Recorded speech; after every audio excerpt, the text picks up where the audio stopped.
meditação nessa manhã de 2 Pedro, capítulo 3.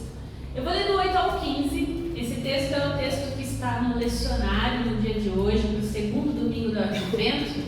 Eu me propus então esse mês de dezembro até o Natal falarmos então sobre esse tempo de espera. Afinal, o que nós esperamos? Então, 2 Pedro 3, do 8 ao 15, eu vou ler na nova versão transformadora. Você pode acompanhar aí que não é muito diferente. Diz o seguinte: logo, amados, não se esqueçam disso. Para o Senhor, um dia é como 1000 anos, e 1000 anos como um dia. Na verdade, o Senhor não demora em cumprir sua promessa, como alguns pensam. Pelo contrário, Ele é paciente por causa de vocês. Não deseja que ninguém seja destruído, mas que todos se arrependam. Contudo, o dia do Senhor virá como um ladrão. Os céus desaparecerão com um terrível estrondo, e até os elementos serão consumidos pelo fogo, e a terra e tudo que nela há serão expostos. Visto, portanto, que tudo ao redor será destruído, a vida de vocês deve ser caracterizada por santidade e devoção, esperando o dia de Deus e já antecipando sua vinda. Nesse dia, Ele incendiará os céus e os elementos se derreterão nas chamas. Nós, porém, aguardamos com grande expectativa os novos céus e a nova terra que Ele prometeu, um mundo pleno de justiça.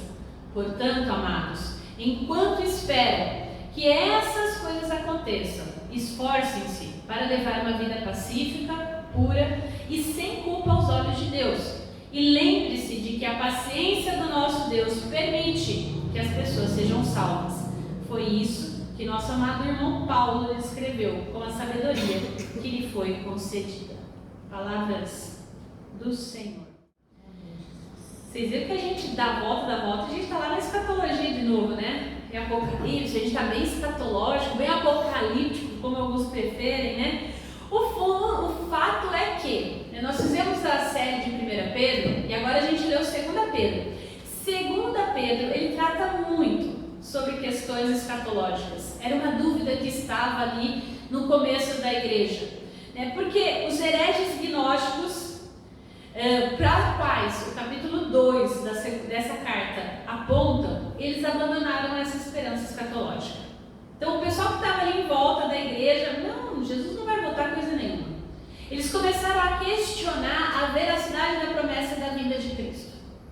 Eles querem saber o que aconteceu com essa promessa, visto que os pais já tinham dormido, a ideia de que tinham morrido, tudo continuava a ser como sempre foi, e esse Jesus não voltava, né? E aí o capítulo 3, ele vai abordar essa questão e ele vai tratar, mostrando que o dia de juízo final, ele não vai tardar, como alguns pensam. Mesmo que para nós pareça algo que tarde. E aí ele vai trabalhar essa questão de que para nós seres humanos, 1000 anos é muito tempo. Mas para Deus é como um dia. O tempo de Deus é diferente. O texto ele vai descrever aquilo que vai acontecer no juízo final, e a ideia aqui de que tudo vai ser consumido com fogo, né? Essa profecia daquela época traz aqui a ideia o quê? Da purificação, da restauração. Não é que vai pegar fogo e vai acabar. A ideia é o quê? Que vai ser restaurado, né? Deus vem para restaurar todas as coisas, inclusive dando essa nova terra e novos céus. Porque a gente lê esse texto, eu não sei vocês, mas eu lembro do Exterminador do Futuro.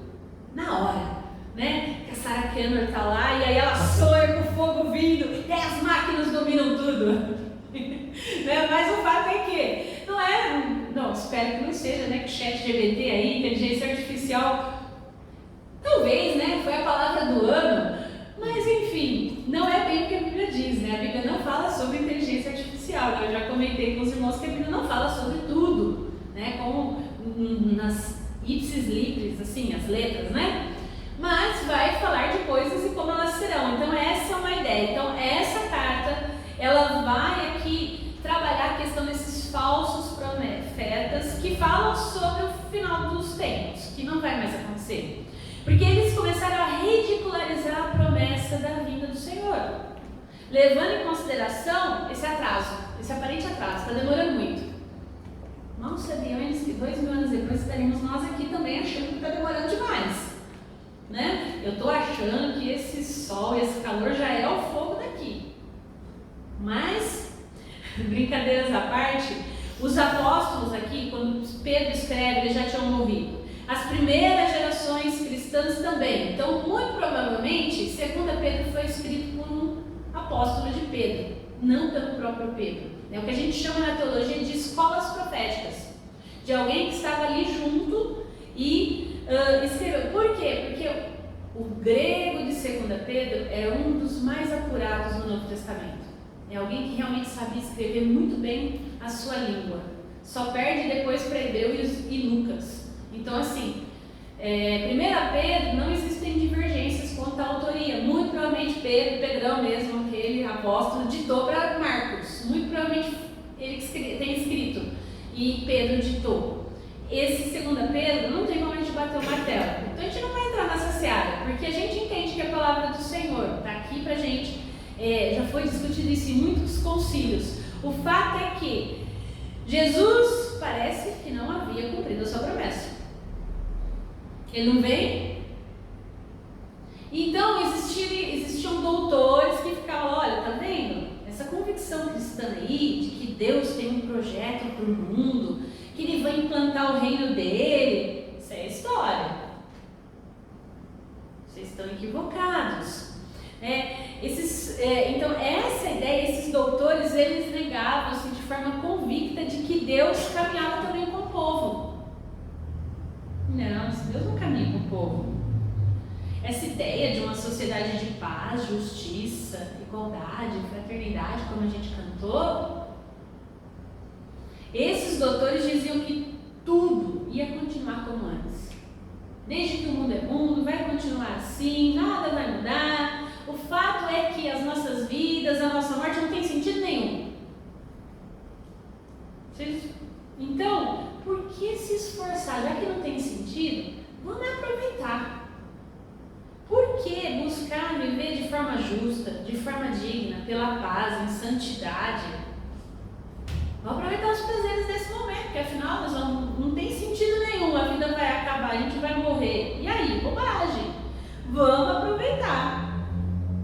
E aí, nesse sentido, a perspectiva divina sobre a passagem do tempo, e aqui eu falei no começo, a gente vai falar um pouco sobre tempo hoje, é essa ideia que está a partir do versículo 5 aí, que responde à crítica desses céticos, de que não tem nada, que está no começo do texto. O atraso da vinda do Senhor, essa ideia de que Deus está atrasando, é uma reação humana, nossa, da forma como Deus concebe o tempo. E aqui é importante a gente pensar. Uma explicação para esse atraso, então, é essa ideia, né, que para Deus as coisas têm um tempo diferente. Deus não é lento para voltar, Ele não está demorando. Na verdade, Ele é lento para influir sobre a sua criação toda a cólera que o pecado pede.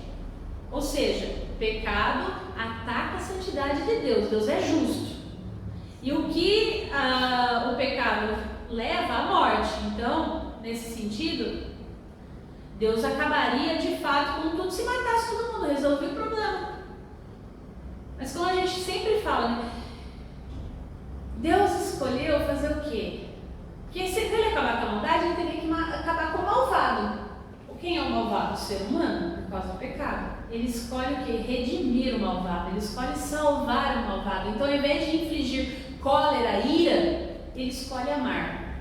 Então, essa ideia de que ele demora. Mas não é porque ele demora, porque ele está sendo preguiçoso, porque ele está sendo como. Não, é porque ele quer que todos sejam salvos. Essa paciência de Deus com o seu povo visa a conversão do seu povo. Na verdade, Deus é paciente. E para alguns até demais. Deus está demorando muito. O tempo, então, nesse sentido, a gente tem que levar em consideração que Deus tem dado tempo para testemunhar a todas as pessoas de que Ele é Deus. E que apesar de tudo, Ele continua sendo bom. E o fato é que Ele é Deus acima de todas as coisas. Da vida, da morte. tudo pertence a Ele, tudo está debaixo do seu controle, inclusive o próprio tempo. E aqui que é interessante, porque a volta do Senhor, a Bíblia diz que será repentina e inesperada, como a chegada de um ladrão, que é o que está lá em Lucas 12. Você sabe onde é que o ladrão vem? Não sabe? Ontem eu passei na frente de uma padaria, 3 horas da tarde. Eu achei estranho. Estava meia porta e uma viatura dentro. Lá em Araraquara. Achei estranho, porque eu estava indo na casa da tia do Bruno. Depois eu vi no noticiário que o dono da padaria tinha sido baleado porque tinha sido tentado um assalto. Ele estava esperando um sabadão, 3 horas da tarde, levar um tiro do bandido que ia tentar, né? A gente não espera. E é essa a ideia. A gente vive aí dias que o pessoal fica lá fazendo cálculos. Vamos ver aqui, 12 semanas de Daniel, 1 mais 1 igual a 3, vai ser dia tal. E aí, Jesus não voltou. Quantos números, quantas datas, né, foram aplicadas? Não, é um ladrão, ninguém vai saber. Até o próprio Jesus disse que não sabia, só o Pai. Então, os crentes, e aí aqui entra a gente, apesar de tudo isso, a gente continua confiando nessa promessa, apesar dos escarnecedores, de que o tempo, olha, está demorando. Por quê? Porque Deus é um Deus de promessa e cumpre a sua promessa. Ele pode tardar aos nossos olhos, mas Ele cumpre. Pedro, por sua vez, aqui ele dá garantia que uma nova terra habitável surgiria, seguido dessa aparente destruição da terra que nós temos. Então a gente não sabe como vai ser a restauração de todas as coisas. Talvez seja pelo fogo mesmo, né? Talvez, como diz o cientista, um dia o sol vai chegar e consumir tudo que tem e restaurar tudo. Como é que vai ser isso? Os algoritmos matemáticos dão uma ideia, mas Deus é Deus. Tem coisas que estão fora da nossa compreensão e até da própria física, da ciência, da nossa vã filosofia. Né? Como diria o poeta, né? Existem muito mais coisas entre o céu e a terra do que julga a nossa vã filosofia, já diria Shakespeare, né? Então, o fato é que, sejam os elementos, aqui a ideia é possivelmente as estrelas, se eles vão derreter em chama, se o mundo será posto à prova, que jeito vai ser isso? Não sabemos. Como a gente já tem visto, né? Vai ter a ressurreição dos mortos. E aqueles que, explodiu um avião. E aí? Deus é Deus. Ele é capaz de juntar célula por célula, partícula por partícula, e formar e restaurar esse corpo. Né? Existem coisas que estão acima da nossa compreensão. E essa é a nossa fé, de que existe um Deus que está no controle de tudo isso. E que sabe cada reação química, cada necessidade da sua criação, porque Ele mesmo fez, Ele mesmo moldou. Então o fato é, um dia sim, vai estar tudo à prova. Esse é o jeito aqui que o autor usa para caracterizar essa ideia de transformação que Deus propõe. E esses versos aqui não são umas profecias exatas daquilo que virá no futuro, porque a gente não sabe, a gente tem um vislumbre. A gente vê, como a palavra diz, por um espelho. E um dia a gente vai ver face a face. Então a gente tem aí descobertas maravilhosas da ciência de coisas que há 200 anos atrás nós nem imaginaríamos.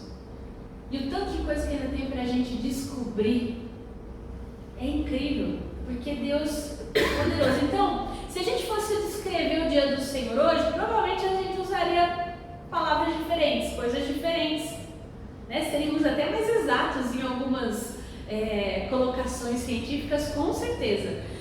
O fato é que o tempo, e aqui é importante a gente pensar, concebido no mundo grego, que foi quando essa carta foi escrita, e na cabeça desses falsos doutores, é o tempo que a gente chama como Cronos. Lembra Cronos? Do relógio. Um dia de 24 horas. Essa é a ideia de tempo que esses doutores estão questionando. Mas aí a gente viu o quê? Que um dia, então, para o Senhor pode ser 1000 anos. E aí a gente entra numa outra concepção que os gregos chamam de kairos, que é o tempo oportuno. Né? A gente faz um cronograma para a semana. Né? O que a gente vai fazer na segunda, na sexta, meio-dia eu vou almoçar. A gente tem um cronograma da nossa empresa, a hora que você entra, a hora que você sai. Mas tem coisas, tem situações que é o momento oportuno. Sabe, aqui você tem um assunto que você quer tratar com a pessoa, você não deu tempo de chamar no WhatsApp, de repente você encontra ela na rua, é um negócio que é ideal ser tratado olho no olho. É o tempo oportuno. Se você tivesse combinado, não tinha dado certo. É essa a ideia. Então, quando a gente pensa em tempo aqui, a ideia do dia do Senhor é o que a gente chama de Kairos, a plenitude do tempo. É a hora que ele achar que é a hora. Não tem como a gente calcular cronologicamente, então, vai ser às 23 horas e 52 minutos do dia 31 de dezembro de 2031. Aí fica o vídeo no YouTube, né? Eu vou falar, você acertou a data! Só que não. Nem lembro mais a data que eu falei. O fato é que, no tempo oportuno, novos céus e novas terras existirão para que a gente habite com justiça, com verdade, com graça. Então, a figura do ladrão na hora inesperada, ela é usada para animar esses crentes. Pode parecer uma coisa inusitada, né? Mas o que? A gente não sabe quando vem. E enquanto não vem o que a gente então espera, o que a gente faz? O que a gente faz enquanto a gente espera? Ora, testemunha, fala desse amor de Deus, porque já que os tempos de Deus são imprevisíveis, ok, mas tem uma coisa que é previsível, o seu projeto, que é o quê? A implantação do seu reino. É o que a gente, vou dar um spoiler lá no final de Apocalipse, né? É a promessa que tem de uma cidade então santa, justa, onde Cristo vai governar, onde não haverá choro, dor, pranto, nada disso que a gente tem. Esse é o projeto. Quanto tempo vai demorar para chegar lá? É que a gente não sabe. Mas o plano já está colocado. Então, para nós, a gente não tem motivo para ficar paralisado. Para a gente não ter medo, como a gente viu na aula da escola bíblica semana passada. Tem aí aquela ideia da escatologia pessoal, que é o nosso encontro antes de Jesus voltar. Se eu morrer antes de Jesus voltar, os meus dias nessa terra se findaram. Mas eu sei o projeto, por isso que quando a gente pensa, né, por exemplo, quando o crente morre, a gente não fica lá se lamentando, chorando, desesperado. Porque se eu creio em Jesus como Senhor e Salvador da minha vida, eu tenho a melhor coisa que eu poderia ter, eu estou com Jesus. E eu espero nessa paz, até que Ele volte e que Ele realmente restaure o meu corpo e que a gente viva de glória em glória. Essa é a nossa fé. E era isso que era questionado por esses doutores. E é isso que Pedro vem alertar a igreja. Para quê? Para que, olha, a gente precisa viver de acordo com a nossa esperança. A gente precisa testemunhar essa verdade. De que forma? Não só com palavras, mas agindo de forma coerente na nossa vida. E esse é o grande desafio do crente. Não quer dizer que a gente vai fazer isso o tempo todo, mas quer dizer que aquele que é fiel, que prometeu é fiel para estar junto conosco para cumprir isso. Então, a lógica por si só, ela não pode levar a gente à efetiva vida cristã. A gente precisa crer, é necessário fé. Né? Porque eu falei que é lógico, faz sentido, porque a vida cristã é um resultado de escutar a palavra de Deus, de confiar nela e de aplicar no dia a dia. Não tem como ouvir, processar, ruminar e obedecer. O grande desafio nosso está em aplicar as coisas, né? Em fazer acontecer. Nem todos nós conseguimos operacionalizar isso com facilidade. Porque aparentemente a gente pode achar que viver uma vida então santa, justa, não dá lucro. Nem prazer eu posso ter, não posso fazer igual todo mundo faz, né? Aí eu lembro de Deus falando, não, você não é todo mundo. Você é meu filho, você é minha filha, e agora você tem que viver de um jeito diferente, porque o seu lucro não vai ser aqui, vai ser na eternidade, vai ser, não é agora. E aí o comportamento nosso, então, a gente busca sempre se adequar. Não porque a gente, olha, se eu viver uma vida certinha, bonitinha, né, ter uma família de propaganda de Doriana, tudo certinho, bonitinho, é que Deus vai me abençoar e Ele vai me salvar. Não, Ele já me salvou, então eu tento corrigir, vou corrigindo, vou trabalhando. É aquilo que a gente falou na hora da confissão, Cristo nasceu numa manjedoura, num lugar que não era o lugar de uma criança nascer. Cristo nasce no nosso coração. aí o nosso comportamento, o Espírito Santo vai nos orientando, vai fortalecendo algumas convicções, apontando para nós onde a gente tem errado, o que a gente tem feito, que olha, então, você sabe que se eu colocar isso no telão no final, vai dar ruim, né? Ainda bem, gente, não vai ter telão, tá? Ufa! O fato é que eles não têm isso na Bíblia, então não dá pra... Que a gente sempre escutou, né? Que vai ter um telão, que vai passar os pecados de todo mundo, não tem isso na Bíblia. O fato é que de maneira não definida claramente aqui pelo Novo Testamento, o momento da vinda do Senhor está direcionado também a como a gente vive e a atividade da igreja. Isso é muito louco, né? Por quê? Porque nós estamos esperando, mas nós estamos esperando de forma ativa. Quando eu proclamo, quando eu testemunho, quando eu tento corrigir os meus caminhos da minha vida, eu estou esperando de forma ativa. E às vezes a gente esquece que esperar também é caminhar. Porque a gente está caminhando para quando Cristo vem. Então, a nossa forma de viver é proclamando. Já que a gente está no período do advento, e o advento é tempo de preparação, é sem dúvida o tempo da gente agir também pela vinda do príncipe da paz. E aí eu lembro, muita gente deve lembrar, né? Eu cheguei na igreja depois, mas eu sempre escutei que tinha um pessoal que acreditava que quanto mais a gente pregasse o evangelho, mais a gente conseguia fazer o quê? Antecipar a vinda de Cristo. Errado não está. Por quê? Porque se ele está falando que ele está dando chance para todo mundo se arrepender, que ele está sendo misericordioso, quanto mais gente conseguir chegar a Jesus antes, né? Quem sabe chega uma hora que ele vem, né? Então errado não está, mas não depende da gente, né? É isso que é importante a gente sempre acentuar, que não depende da gente, é algo que é Deus. Então não apenas esperamos, nós nos preparamos.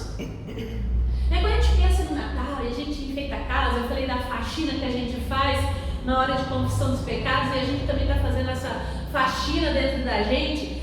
Tem gente que ama Natal, tem gente que odeia. Vou pensar aqui no meio termo, tá? Daquele que assim, gosta, mas não é fanático, não tem Papai Noel em todos os cômodos da casa. Mas daquele que não gosta, mas tipo, eu vou encontrar com a família, tem aquele tio que é legal. Aquela tia que só Jesus Natal, tudo para ver e para acabar, né? Mas vai ter um encontro de Natal, pelo menos algumas pessoas, a gente querendo ou não, a gente espera, né? A gente se prepara para esse dia. Seja se preparar para, já que eu tenho que ir, né? Dar aquela respirada, vou tentar ser gentil com todo mundo, mas se for aquele que, é Natal, já se veste de Papai Noel, vai entregando um presente para as crianças, no Natal tem de tudo, né? O fato é que, já que nós não apenas esperamos e nos preparamos para o dia de Natal, para a festa de Natal, nós também como igreja, nós agimos para que esse tempo traga o príncipe da paz ao mundo. É isso que a gente precisa lembrar. Eu sempre falo para a Esther, ela vê os Papai Noel e fica louca, porque não esquece que o aniversariante é Jesus. Então o advento é tempo de abrir o coração, de esperar, é tempo de mudança, sim. Por isso que aqui a gente não tem aquela ideia do aparato litúrgico, né? Mas por isso que se a gente tivesse aqui as cores bem definidinhos, né? O pessoal, não sei quem viu o story que eu compartilhei, Araraquara tá azul a igreja. Pode usar azul ou roxo no advento. A ideia da cor, que é essa ideia de arrependimento, de quebrantamento, de espera, é a mesma cor da quaresma.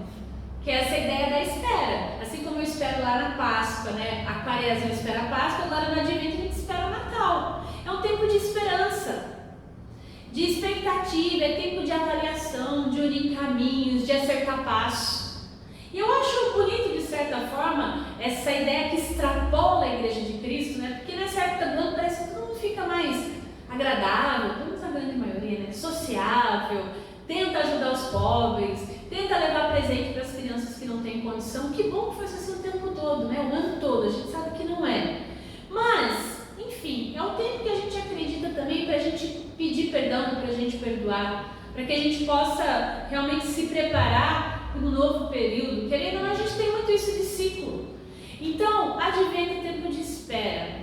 Esperar alguém requer preparação. Querendo ou não.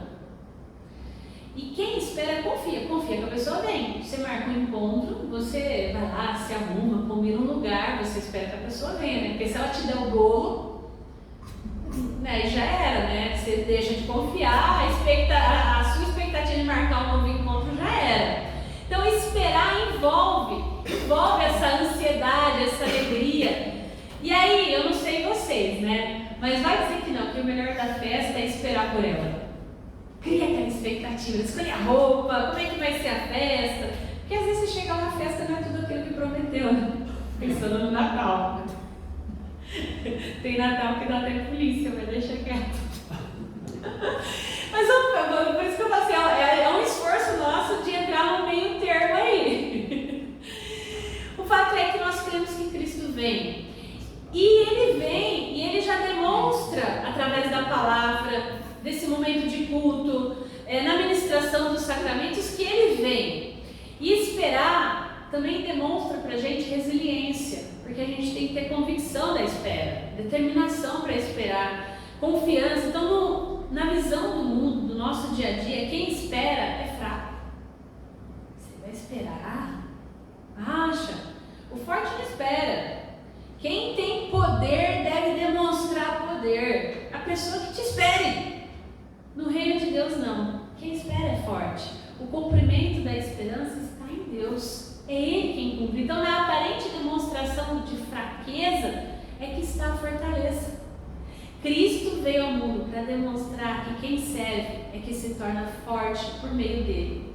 Cristo Jesus. Não tem outra forma. No primeiro advento que aconteceu, né? E Cristo veio em forma de menino, Ele nos ensinou com a sua vida, o seu profundo conhecimento, amor às pessoas, como é uma vida verdadeira. Então nós precisamos, vivendo entre então o primeiro advento, que foi quando Cristo veio, e o segundo, que é a vinda dele em glória e majestade, o dia que Ele vai vir para governar tudo. Enquanto isso não acontece, e tem alguns então que acreditam que isso não vai acontecer ou que vai demorar, como a carta que a gente leu especula, já que esses cálculos estão bem errados, né? Aqueles que fazem especulações, que apontam para o fim dos tempos, querem na verdade igualar-se a Deus. A gente acha que pode ter resposta. Deus, no entanto, mostra que para ele, que os critérios dele são outros. Que Ele olha para quem ninguém olha, que Ele vê quem ninguém vê, que Ele ouve aqueles que não são ouvidos, que Ele dá voz àqueles que não têm voz, que Ele entende o tempo de maneira diferente da nossa. Então, o passar dos anos, das décadas, dos séculos, dos milênios, é apenas uma compreensão humana sobre o tempo. Para Deus, então, um dia é como 1000 anos, 1000 anos como um dia, não são os anos que contam. E aqui é importante para a gente pensar, até para a nossa vida, é como a gente vive esses anos, como a gente tem vivido as nossas vidas de espera. Cada momento é especial, é único. Deus, Ele entra no nosso ordinário, no nosso cotidiano e transforma o ordinário em extraordinário. Porque estando com Ele, tudo é especial. Tudo faz muito mais sentido. E nesse sentido, cada momento é especial, é único e precisa ser vivido com sabedoria, na esperança ativa da paz, da justiça, do amor. Porque estamos em lugares que não existe sabedoria, que não existe paz, não existe amor e nem justiça. Que nós possamos ser veículos então dessa paz, desse amor e dessa justiça na nossa família, no nosso trabalho, onde a gente estuda. Como? Olha, peça ao Senhor que te dê sabedoria em como fazer. Às vezes é numa palavra que não seja rude, às vezes é num favor, às vezes é ouvindo uma necessidade, porque às vezes a gente pensa que então para ser de Deus tem que ser um negócio cheio de luzes, né? Cheio de glitter, como diria. Eu lembro, nossa, eu não vou nem falar porque eu lembrei agora. Cheio de glitter, eu lembrei da Peppa Pig, da professora de artes lá que esconde o glitter das crianças. Porque quando as crianças usam, é glitter para tudo quanto é lado. Às vezes a gente acha que é isso, né? Que Deus vai fazer um negócio assim cheio de brilho, todo mundo vai ver. Mas Mas Deus é um Deus que age também nas coisas pequenas, no ordinário. Lá onde você está, Ele está com você. Aproveite esse tempo, saiba usar esse tempo. Peça para Ele sabedoria até que Ele venha de fato.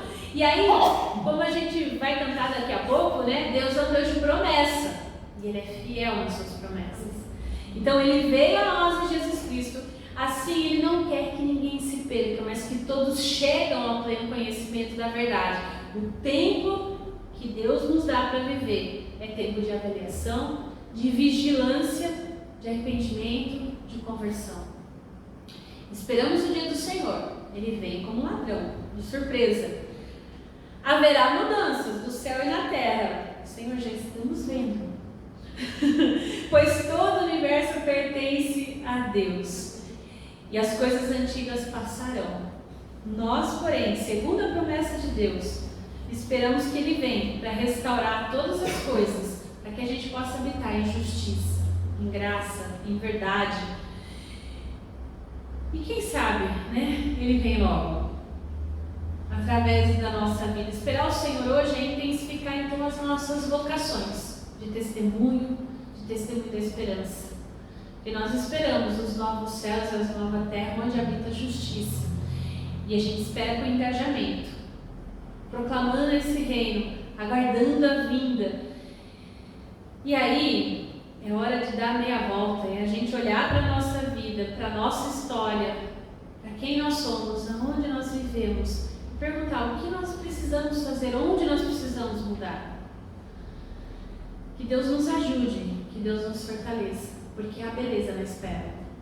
Às vezes a gente não consegue visualizar, mas há beleza na espera, porque nós esperamos aquele que vem restaurar todas as coisas.